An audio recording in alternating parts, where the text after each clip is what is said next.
President Zelenskyy is changing his tune, suggesting overnight he's now open to discussing a deal. President Trump is demanding for Ukraine to hand over 50% of its mineral rights in exchange for continued American support.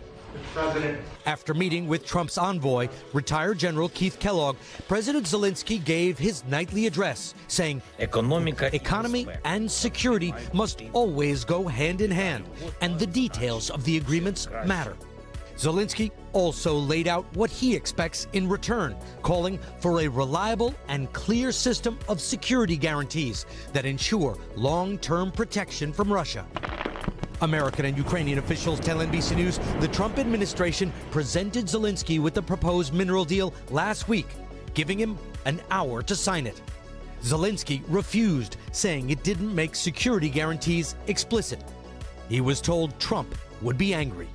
And President Trump did respond angrily, falsely accusing Zelenskyy of being a dictator, and now making it clear he wants that deal signed. Can you resurrect that deal? Is there anything that you can do? I think I'm going to resurrect it. You know, we'll see what happens, but I'm going to resurrect it, or things are not going to make him too happy.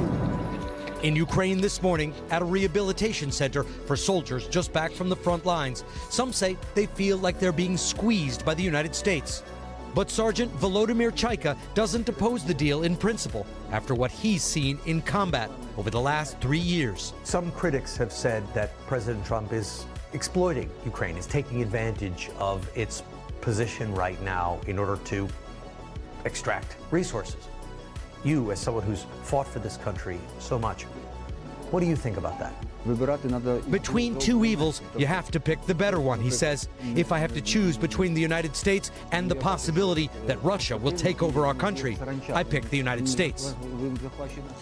The Trump administration, Willie, is also declining to endorse an international proposal that would specifically name Russia as the aggressor in this conflict. Back to you. Richard Engel on the ground in Ukraine. Richard.